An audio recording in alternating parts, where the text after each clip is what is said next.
Now, the Seattle Seahawks had mixed but somewhat high expectations heading into 2025, as basically everyone expected them to be a solid team, and some people thought they'd win double-digit games and make the playoffs, but then again, there were quite a bit of people that had them out of the playoff picture before the season started.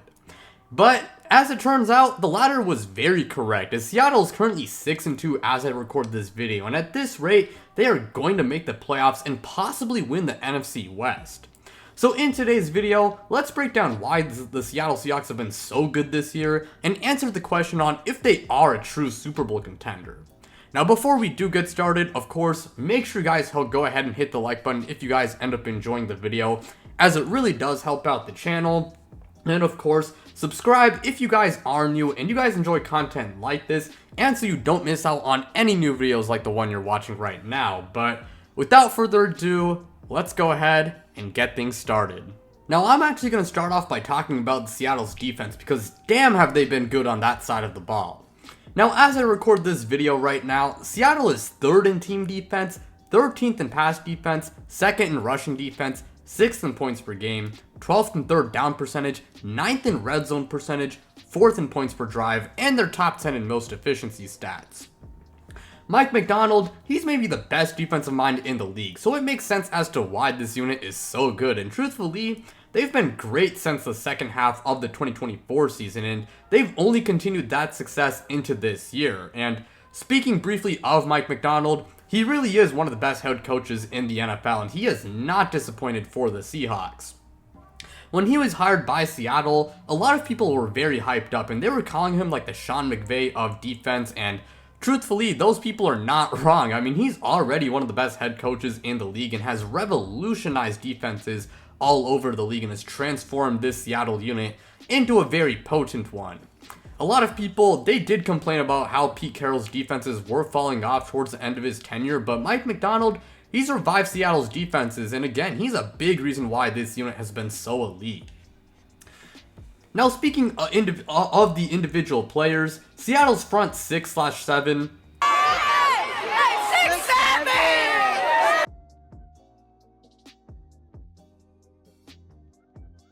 is super good. Uchenna Nwosu has been a great pass rusher, and he's had his best year since 2022 after having 2 injury-riddled ones in 2023 and 2024. DeMarcus Lawrence, he's still one of the better edge rushers in the league despite the fact that he's really old. Byron Murphy, he's enjoyed a breakout season this year, and Leonard Williams, well, he's still one of the best defensive tackles in the NFL. Seattle's linebackers are also really good, as Ernest Jones is one of the better linebackers in the league. Drake Thomas has come out of nowhere and has become a massive contributor, and Tyrus Knight is also a pretty solid player in his own right. And the Seahawks secondary is also pretty good. Now, Devon Witherspoon, he has missed a lot of this year with injuries, unfortunately, but when he is healthy, he is one of the better cornerbacks in the league. Sadly, Reek Woolen, he's fallen off a little bit since his rookie year, but Reek Woolen, I mean, he's not horrible, I guess. I mean, you could do a lot worse than him. Josh Jobe, he's actually played really well this year. Nick Amon-Wari, who I liked a lot coming out of South Carolina, he's been one of the best defensive rookies this year in 2025. Kobe Bryant is honestly one of the better safeties in the league already. Julian Love, unfortunately, he has missed a lot of time with injury this year, but hey, when he's on the field, he is not a bad player at all. And then this guy, Ty Okada or whatever, he's not a bad player at all. So yeah, man, the Seattle Seahawks defense, it's loaded with talent, and simply put, it is one of the best units in the league, and definitely their biggest strong point, and definitely, I guess, arguably like the main reason why they've been so good this year. And again, Mike Macdonald, he's an amazing defensive mind, and he should be one of the best head coaches in the league for a long time. The Seahawks, they really struck gold with this hire. But even with how good their defense is, Seattle's offense is not that bad either. In fact, it is also a pretty good unit as well.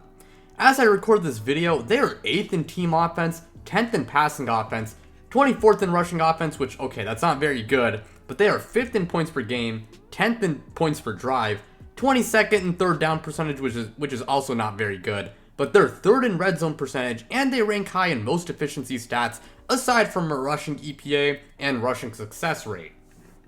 Sam Darnold has been a massive reason why the Seahawks offense has been so good, as he has continued his success from last year, as he's tossed the rock for 2,084 yards, 16 touchdowns, only 5 interceptions, and he has 21 big-time throws, which is league leading, by the way, and he only has 5 turnover-worthy plays, and there were a decent amount of people who were skeptical about him heading into this year because of how bad he was in the final few games for the Vikings in 2024, and along with that, 2024 was Sam Darnold's only good season, and some people were wondering, oh, is this just a fluke season, especially because of how good the Vikings supporting cast is, and people thought Seattle's supporting cast was considerably worse heading into this year. So there was some doubt surrounding Sam Darnold, heading into 2025, and some people even thought going from Geno Smith to Sam Darnold was a lateral move, and admittedly, well, I thought that, as I was high on Geno Smith before this year. But again, Sam Darnold, he has played very well for the Seattle Seahawks, and he should honestly be their long-term starter at this rate. And Sam Darnold, I mean, it's safe to say that his 2024 season was not a fluke. Would I call him an elite quarterback? I mean, I don't know about that. He's not as good as like Patrick Mahomes or Lamar Jackson or Josh Allen or any of those guys, but Sam Darnold is still a very good quarterback, and I think you can easily call him a top 10 quarterback, and he truly has revived his career since last year. But aside from Sam Darnold, you obviously got Jackson Smith-Njigba, who has been historically good, and he is on pace to break the record for most receiving yards in a season, I believe. And look, man, had it not been for Jonathan Taylor being a total demon, JSN easily would easily win Offensive Player of the Year if the season ended today. And I mean, heck, you could still argue for JSN to be Offensive Player of the Year, but yeah, JSN, he has rapidly improved in each of his 3 seasons in the league so far. I mean, in his rookie year, he was okay, but kind of underwhelming. In his second year, though, he was super good. And then this year, he's been elite. I mean, he really is one of the best wide receivers in the league. And he reminds me of a slightly bigger Antonio Brown. I mean, he's not blazing fast, but he's not super slow either. And he just does the little things well. And he's a tremendous route runner and separator. Really good yak threat as well. JSN, absolute demon to say the least. And the rest of Seattle's pass catchers are also not that bad. They're okay. Cooper Kupp, he's washed, but he is serviceable. They traded for Rashid Shaheed, who is a pretty good player and is one of the best deep threats in the league. Torrey Horton, he has shown flashes, and he is a pretty good deep threat and big play threat. And both AJ Barner and Elijah Arroyo are pretty solid tight ends. Now, the Seahawks rushing attack has been below average, like I said before, but Kenneth Walker has enjoyed a little bit of a bounce back year, and he's definitely had his best season, since his rookie year in 2022, and he's run for 472 yards and 3 touchdowns while averaging 4.5 yards an attempt. Now, Zach Charbonnet, he's been really inefficient, but he is a good goal line threat and currently has 5 rushing touchdowns, and he is also good as a pass blocker. And speaking of blocking, the Seahawks offensive line has actually played quite well, which is really good to see given how much of an issue it's been, for a while. And that was a big area of concern heading into 2025. But as I record this video, the Seahawks are top 10 in both pass block and run block win rate. And it's done wonders for their offense and been a big reason why the Seahawks offense has been, again, one of the better units, in the NFL. And you compare that to last year in 2024, the Seahawks were 21st in pass block win rate and 28th in run block win rate. So it's been quite the upgrade this year in 2025. And the Seahawks offense, while it is one of the better units in the league, I wouldn't say it's elite, but again, it is a very good unit. And it would be nice, but it would be nice if their rushing attack was a little bit better. And if their rushing attack was, like average to above average, this might be an elite offense. But yeah, the Seahawks offense, it is really good. Now, as it stands right now, the Seahawks are tied for first place in NFC West with the Los Angeles Rams, and the 49ers are also not that far behind.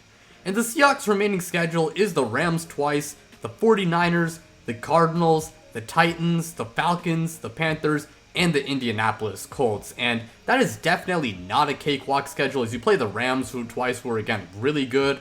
The 49ers, despite the fact that they've been a hospital team yet again, are actually not that bad of a team.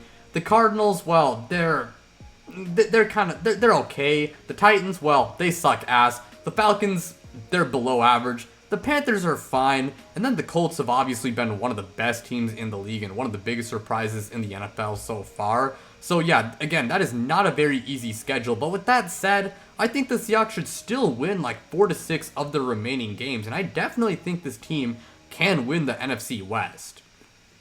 Now, those Rams games are going to be very crucial, and maybe even that last 49ers game. The Seahawks have to win like at least 2 of those games, in my opinion, if they do want to win the NFC West. But if they can do that, then hey, the Seahawks might be the ones, who, again, win that division. Now, to answer the question on if the Seahawks are a Super Bowl contender, I believe so. I mean, Seattle is great on both sides of the ball. They got a really talented roster, a great head coach, and they got a good quarterback, one of the best in the league. It is possible that Seattle is a first-round exit, but I also think it's possible that they are, a true Super Bowl contender, that they go on a deep playoff run, and maybe they make it to the Super Bowl, and who knows, maybe they win the damn thing. They don't have that many glaring weaknesses. The only doubts I really have with them is their run game, and I guess kind of Sam Darnold, because while Sam Darnold is really good, like I said before, he's not exactly elite, and maybe if they do face, someone like Matthew Stafford in the playoffs, or they make it to the Super Bowl and they gotta face Mahomes, Allen, Lamar, like maybe that does become a bit of an issue on if he can go head to head with those guys. But then again, it's not like Sam Darnold is a massive question mark or hindrance, and I'm not that worried about Sam Darnold. Again, so when you consider that, the only massive weakness on this team is their run game. But if Seattle does figure out that run game by the end of the year, they're going to be really lethal. They got an amazing roster, like I said before. They're elite on defense. They're very good on offense. They got a great head coach. And they got one of the best quarterbacks in the league. But it should be fun to see how they do the rest of the year. We'll see if the Seahawks can win the NFC West and, how far they can make it into in the playoffs, assuming they do make it. But that's all I have to say for today's video. Thank you guys so much for watching. It really does mean a lot to me. Again, make sure you guys do like and subscribe, and check me out on social media. The links to my Twitter and Instagram are in the description below. But without further ado, I'm out, you guys.